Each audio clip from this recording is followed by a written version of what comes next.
Perdón. Amén, hermanos. ¿Qué himno, eh? Esos son de los himnos que uno dice, ¿qué himno? Y son de los pocos himnos que uno puede cantar sentado. Qué maravilloso es el amor de Dios. Vamos a orar por ese momento. Padre, gracias. Qué gran amor tú has derramado en nosotros. Entregaste a tu Hijo por nosotros y tu Hijo murió voluntariamente por nosotros. No tenemos cómo agradecerte, Señor. Ha llegado el momento de exponer tu palabra. Pedimos tu auxilio y tu socorro, Dios mío, para dar a conocer tan grande maravilla de la obra de tu Hijo por nosotros.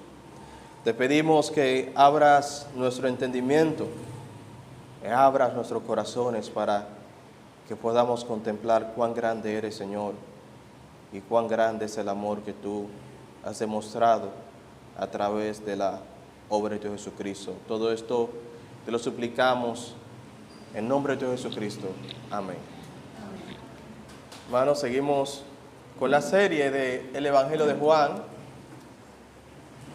Y hoy vamos a predicar de manera particular bajo el tema la soberanía de Dios en la salvación.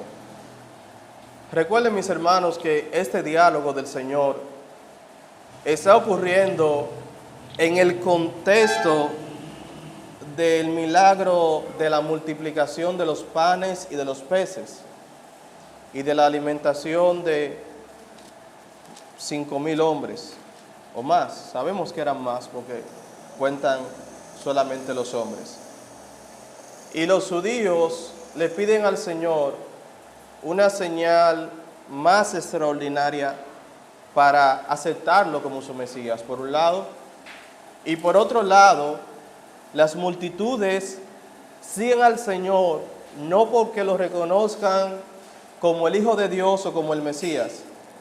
Lo siguen por la comida, lo siguen por los panes y los peces, y Jesús los orienta a ellos a que busquen el alimento espiritual que satisface su alma, el único.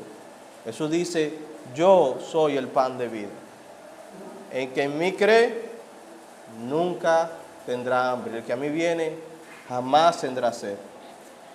Vamos a leer los versos 41 al 44 de este capítulo 6. Dice así. Estamos en el Evangelio según San Juan, capítulo 6, verso 41 en adelante. Dice así la palabra del Señor. Murmuraban entonces de él los judíos, porque había dicho: yo soy el pan que descendió del cielo. Y decían: ¿no es ese Jesús, el hijo de José, cuyo padre y cuya madre nosotros conocemos? ¿Cómo pues dice este: del cielo he descendido? Jesús respondió y les dijo: no murmuréis entre vosotros. Ninguno puede venir a mí si el Padre que me envió no le trajere, y yo lo resucitaré en el día postrero. Mis hermanos, los versos 41 al 43 están bastante claros.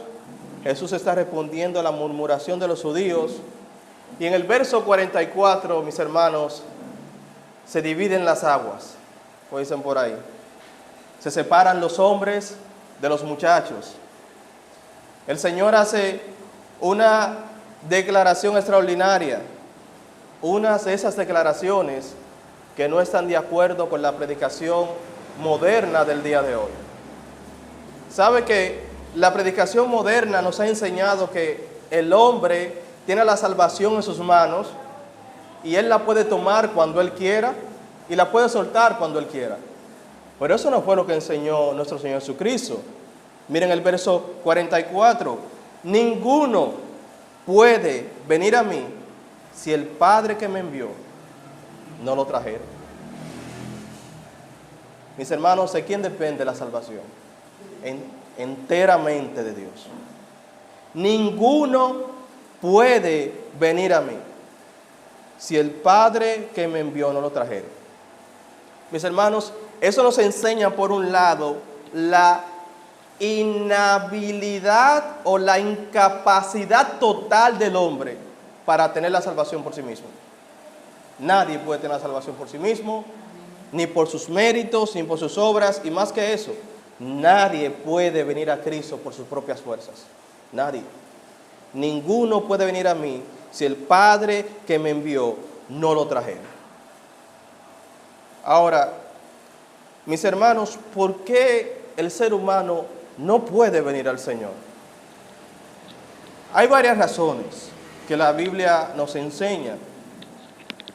La primera es que Satanás, el príncipe de ese siglo, los tiene ciegos. Y eso lo podemos ver en 2 de Corintios, capítulo 4, versos 3 y 4. Allá podemos leer, acompáñenme por favor, 2 de Corintios, capítulo 4, donde la palabra del Señor habla de la ceguera que tienen los hombres al día de hoy. 2 de Corintios, capítulo 4, versículos 3 y 4 dice: pero si nuestro evangelio está aún encubierto, entre los que se pierden está encubierto, en los cuales el Dios de este siglo, entiéndase Satanás, el diablo, cegó el entendimiento de los incrédulos, para que no les resplandezca la luz del evangelio de la gloria de Cristo, el cual es la imagen de Dios. ¿Qué nos está diciendo aquí la palabra del Señor? Mis hermanos, los incrédulos son incrédulos porque Satanás los tiene ciegos. El Dios de ese siglo ha cegado el entendimiento de los hijos de los hombres.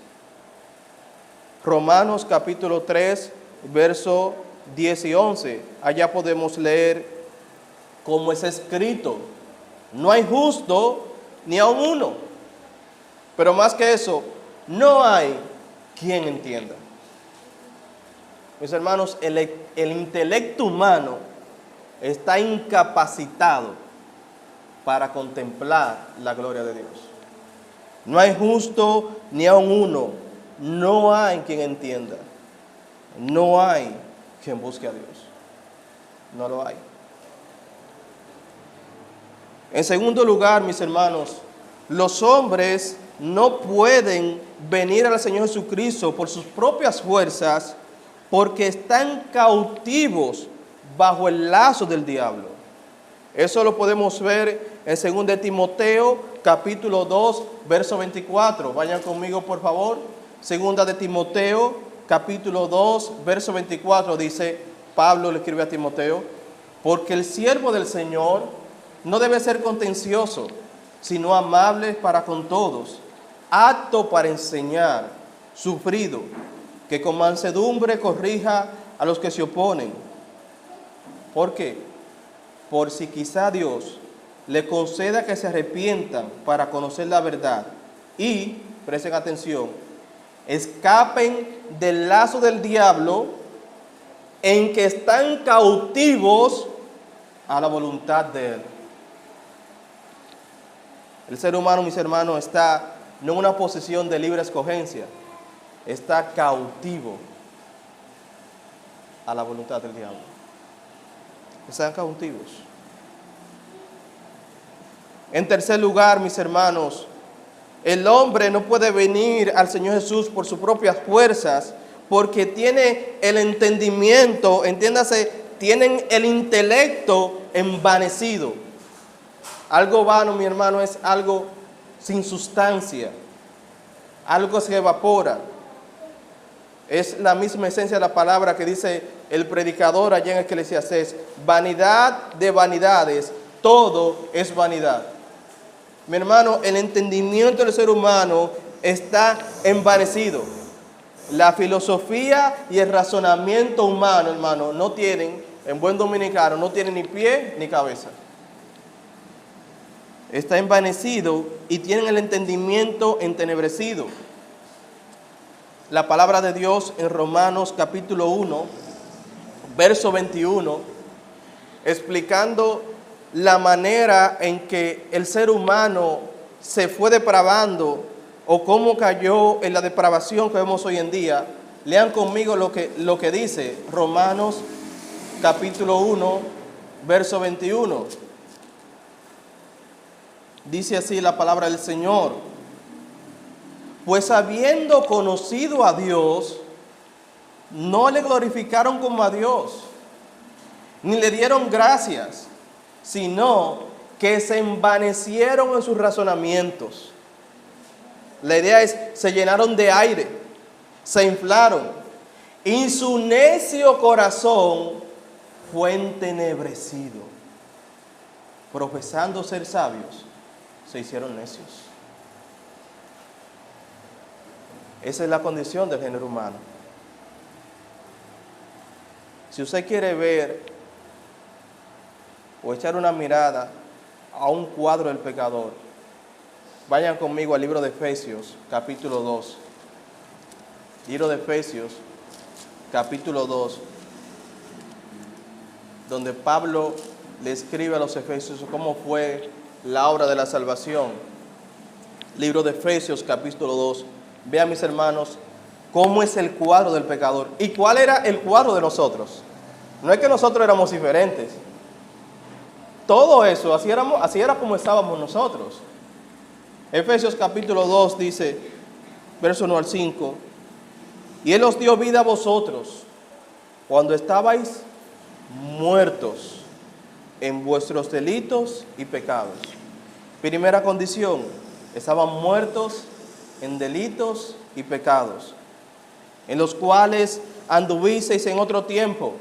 Tercera condición, siguiendo la corriente de este mundo, conforme al príncipe de la potestad del aire, el espíritu que ahora opera en los hijos de desobediencia. Es decir, actuábamos conforme a la voluntad de Satanás, entre los cuales también todos nosotros, mi hermano, tú y yo, vivíamos en otro tiempo, en los deseos de nuestra carne. Es decir, nosotros queríamos vivir así.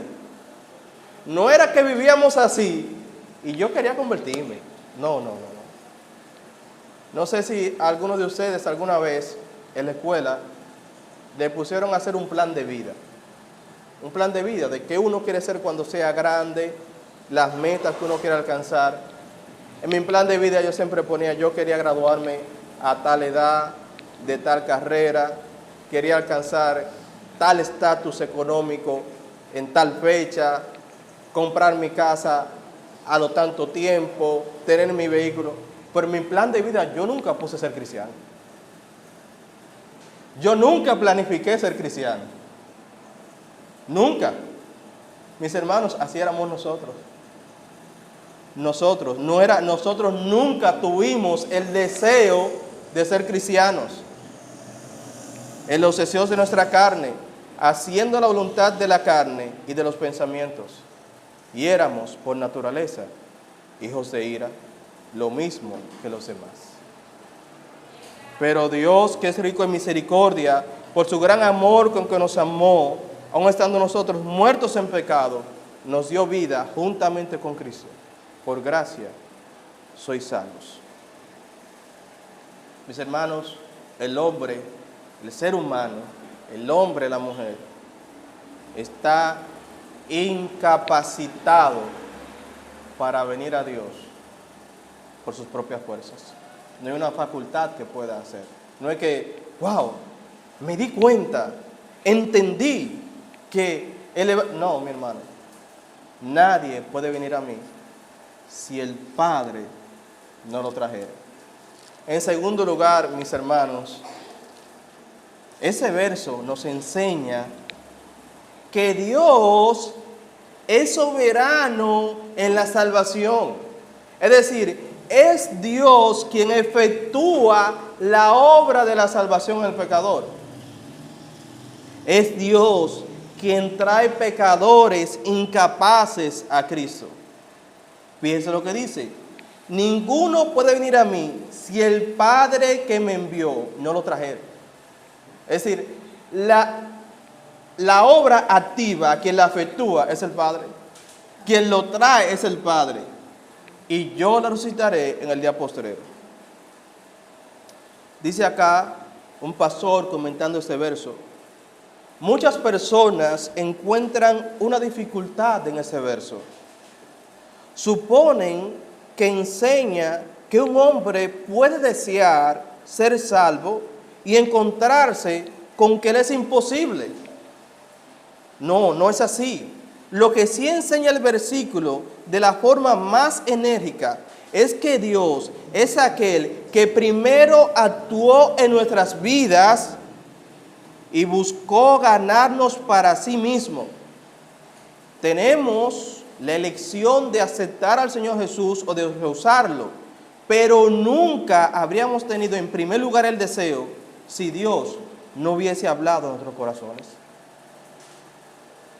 Si no es Dios, mis hermanos, que hace esa obra, créanme que no. En nosotros no había el deseo. Por eso dice Romanos capítulo 3, verso 10, 1 al 12. Búsquenlo conmigo, por favor. Yo quiero que ustedes lo vean. Romanos capítulo 3, verso 10. Miren cómo dice. Romanos capítulo 3. Porque hay personas que entienden que ellos tienen el deseo. Yo he escuchado testimonios como este. Yo no era cristiano, pero yo siempre he buscado del Señor. Yo siempre he tenido temor de Dios. No, mis hermanos, eso es mentira. Eso es mentira. Mira lo que dice. Romanos capítulo 3, verso 10. Como es escrito, no hay justo ni aun uno. No hay quien entienda. No hay quien busque a Dios. No lo hay, mis hermanos. No lo hay. Todos se desviaron. A unas se hicieron inútiles. Y no hay quien haga lo bueno. No hay ni siquiera uno. No hay ni uno, mis hermanos. Así estábamos. Así éramos. Algunas personas también encuentran dificultad en esto porque de una manera u otra creen que Dios es injusto, que Dios es injusto al traer a ciertos pecadores y a otros no. No, mis hermanos, Dios no es injusto. Dios no es injusto. Hemos dicho eso antes y lo diremos otra vez. Dios podía mandar a toda la humanidad al infierno por su pecado. Y Dios sería justo porque nos está dando lo que merecemos. Si somos salvos por su misericordia. En Romanos capítulo 9, versos 14, 15 y 16, Pablo responde a esa pregunta. Si Dios es injusto porque Él elige o Él llama o trae a un grupo selecto de pecadores a su Hijo. Pablo está hablando respecto a la elección de Jacob y Esaú. Y el argumento de Pablo es que Dios escogió a Jacob y desechó a Esaú cuando aún estaban en el vientre. Cuando aún no habían hecho ni bien ni mal. Dios había amado a uno y aborrecido a otro. Romanos capítulo 9, verso 14 al 16, él dice: ¿qué pues diremos? ¿Que haya injusticia en Dios? ¿Es Dios injusto? En ninguna manera, de ninguna forma. Pues a Moisés dice: tendré misericordia del que yo tenga misericordia. ¿Qué está diciendo Dios? Yo soy Dios. Yo puedo tener misericordia del que yo quiera. Y ese es mi derecho. Ese es el derecho de Dios. Es el derecho de Dios y nadie puede condicionar a Dios a sus términos.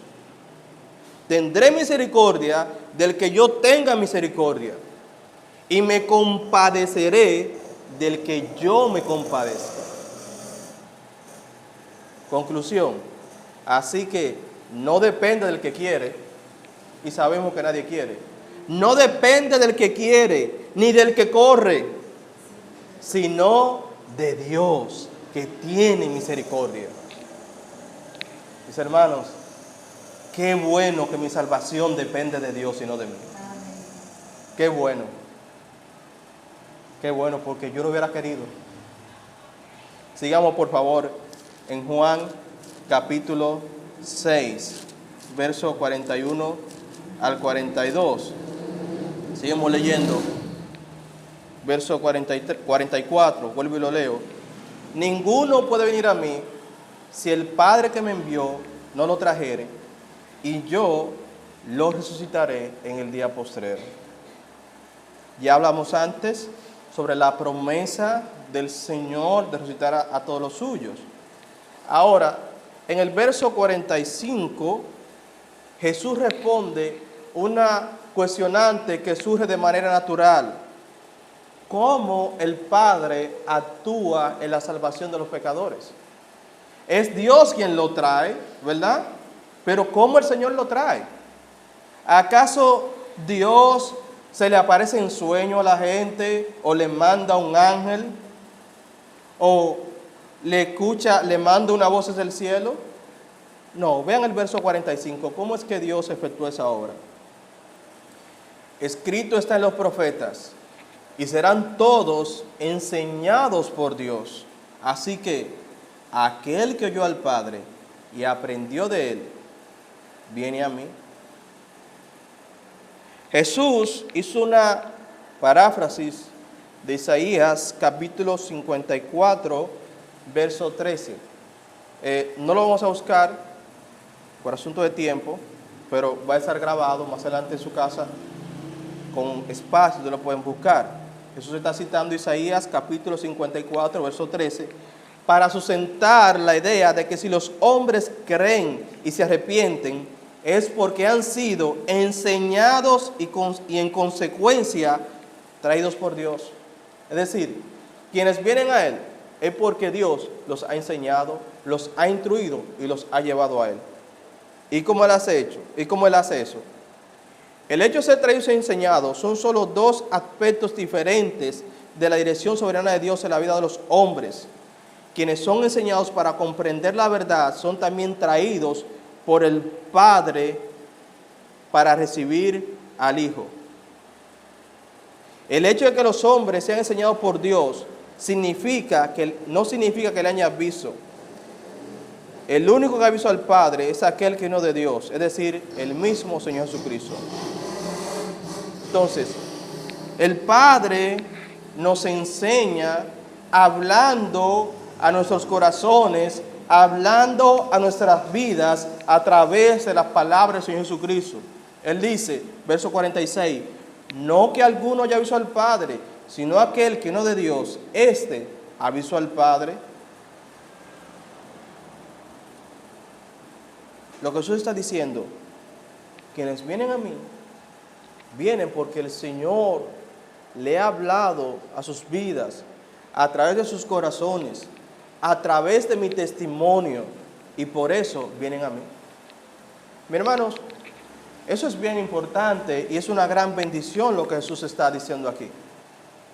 Recuerden que luego de hacer un milagro despampanante, de alimentar a 5,000 personas, multiplicando de manera milagrosa panes y peces, los judíos le muestran su incredulidad al Señor y le piden más señales.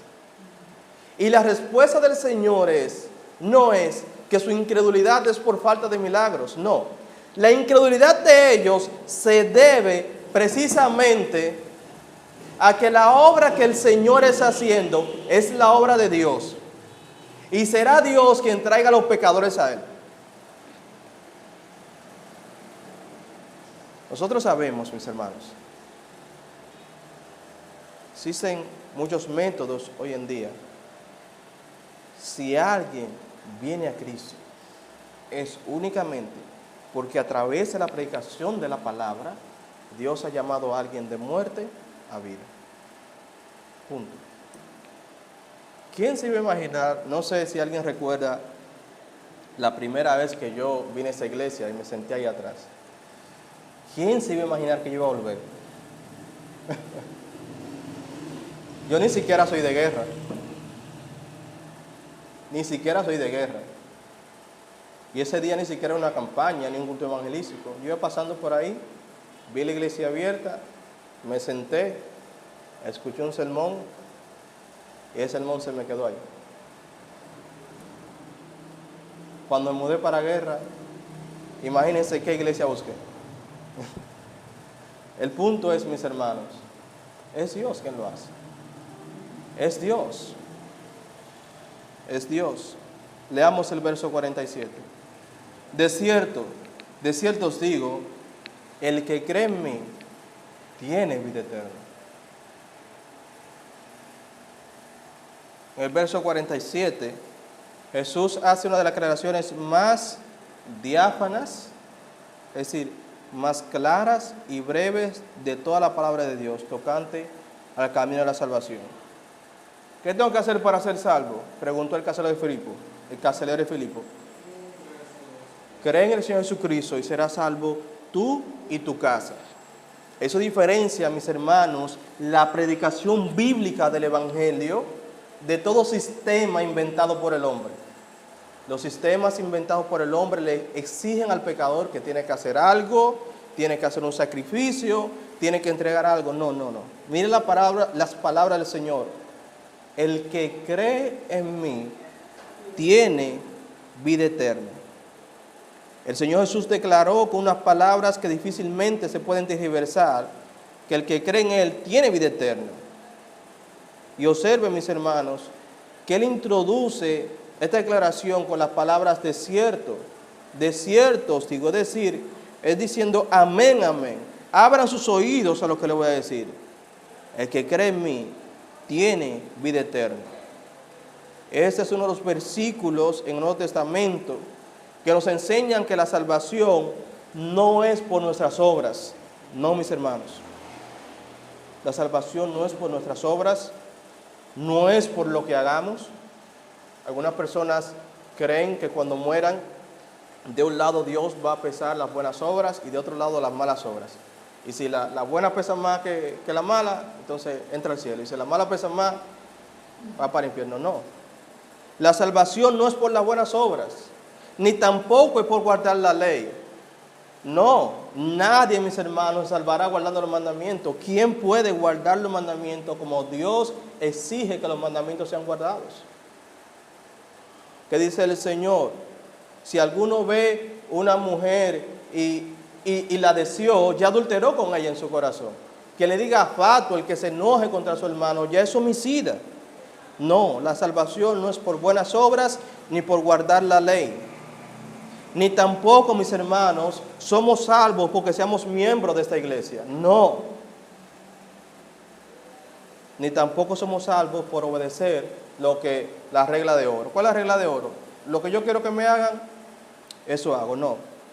Nosotros somos salvos sencillamente por creer en el Señor Jesucristo. Ese es el mensaje del Evangelio. Y ese es el mensaje, mis hermanos, que avergüenza al pecador. Porque el pecador quiere hacer algo, quiere tener el sentimiento de que él tiene el mérito de que por algo tuvo la salvación. No. Ese es el mensaje, mis hermanos, que humilla a cualquier hombre que quiera hacer cualquier cosa. No. Somos salvos por creer en nuestro Señor Jesucristo. Verso 48 y 49. Dice el Señor: yo soy el pan de vida. Vuestros padres comieron el maná en el desierto y murieron. Ese es el pan que descendió del cielo, para que el que de él come no muera. Verso 48. Ahora el Señor Jesús declara que eres el pan de vida que había estado hablando. El pan de vida significa naturalmente el pan que da vida a todos los que comen de él. Los judíos habían antes introducido el tema del maná en el desierto y habían retado al Señor a que produjera un alimento tan maravilloso como el maná. Ellos querían, Jesús lo alimentó un día, ellos querían ser alimentados por 40 años, como Moisés lo hizo. Aquí el Señor les recuerda que sus padres habían comido el maná en el desierto y que sin embargo murieron. En otras palabras, el maná era solo para esta vida. No tenía la capacidad de dar vida a los que lo comían. Todos los que comieron el maná murieron. Pero a diferencia de Cristo, ¿qué dice Él? El que cree en mí, aunque esté muerto, vivirá. ¿Sabe que me llama la atención que en el Nuevo Testamento, a los creyentes que han fallecido, el Señor siempre se refiere a ellos como que duermen? La hija de Lázaro, Él dijo, la hija de Jairo, Él dijo, no está muerta, ella duerme. De Lázaro, Él dijo, no está muerto, sino que duerme.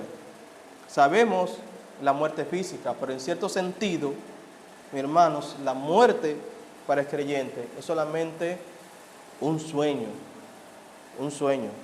y seremos resucitados. Ahora, fíjense en otra cosa que dice el Señor. El Señor se refiere a los patriarcas, a los antepasados como vuestros, es decir, los padres de ustedes. Mis hermanos, y Jesús no era judío. Los antepasados de Jesús no eran lo mismo que ellos. Bueno, mis hermanos, en cierto sentido, Cristo era igual a todos los hombres, pero en otro sentido no. ¿Por qué? Porque en un sentido Cristo es divino, ¿verdad? Cristo es sin pecado y por eso se refiere como los padres de ustedes. Es decir, Jesús se está poniendo aparte de todo el género humano. Los padres de ustedes murieron. El verso 50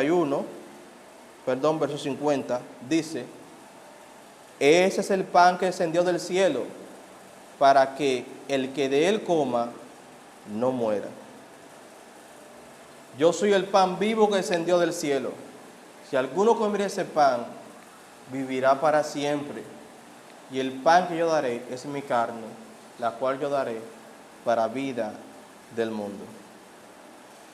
Jesús se está refiriendo a sí mismo como el pan que descendió del cielo. Y Él dice que el que coma de Él no morirá. Que descendió del cielo para el que de Él coma no muera. En ese versículo y los siguientes, el Señor se refirió una y otra vez a hombres comiendo de Él. Es decir, que se lo coman a Él. La pregunta es, ¿qué quería decir el Señor con eso? ¿Significa acaso que los hombres han de comer de Él de una manera física y material? Es decir, que ellos iban a agarrar al Señor, lo iban a picar y se iban a repartir los pedazos. Evidentemente, esa idea es imposible y a la vez es repulsiva.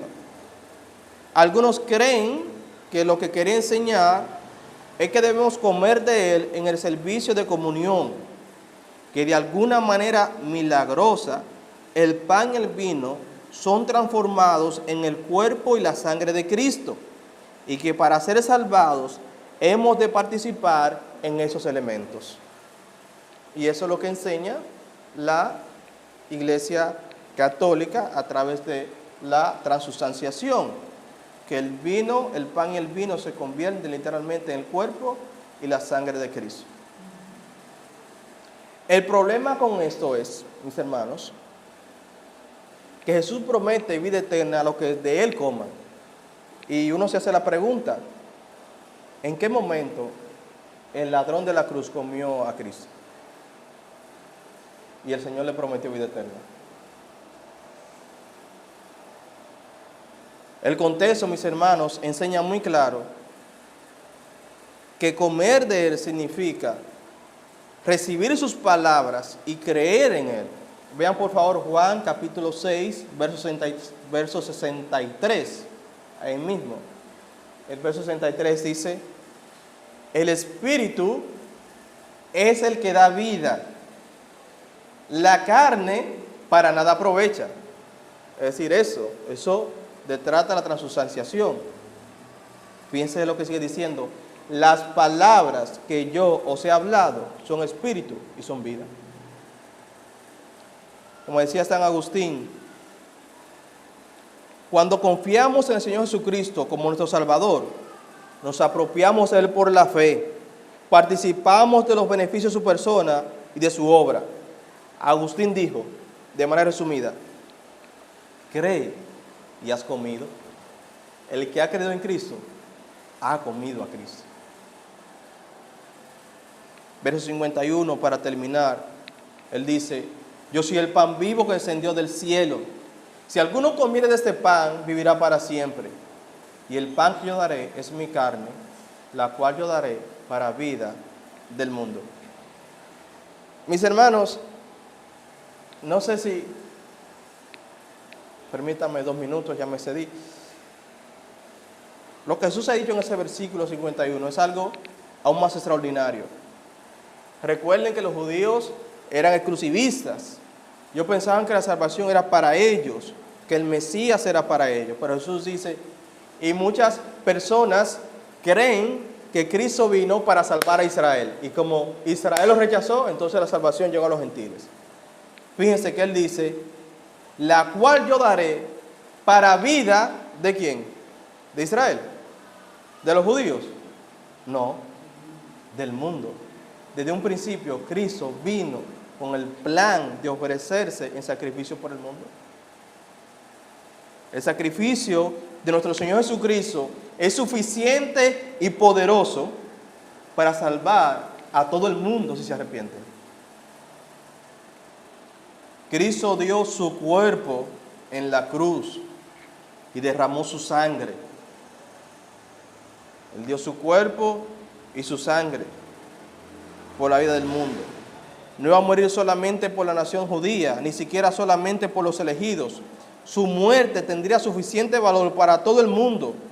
Eso naturalmente no significa que todo el mundo sea salvo. Hay quienes entienden que como Dios amó tanto al mundo, que ha dado a su Hijo unigénito para que todo aquel que en él crea, significa que el mundo entero será salvo.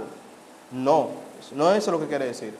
Sino que la obra del Señor Jesús en el Calvario era suficiente en su valor para salvar a todo el mundo. Si todos los hombres acudiesen a Jesús, mis hermanos, todos los hombres serían salvos. Todos. Él mismo dijo, de tal manera amó el Señor al mundo, para que todo aquel que en Él cree no se pierda, mas tenga vida eterna. Pero es para todos aquellos que creen. En conclusión, mis hermanos, hemos visto varios puntos. Primero, que el Señor es soberano de la salvación. Segundo, que el hombre está incapacitado en sus propias fuerzas para acudir al Señor y solamente Dios lo lleva a Cristo. Y tercero, que el sacrificio de Jesucristo es suficiente en efectividad y en poder para salvar a todos aquellos que crean en Él. Dios le bendiga. Demos gracias. Padre, te damos gracias por tu palabra. Te pedimos, Señor, que nos ayudes no solamente a ser oidores, olvidadizos, sino a ser hacedores, Dios mío, a vivir a la luz de la obra que tú has hecho con tu Hijo en la cruz.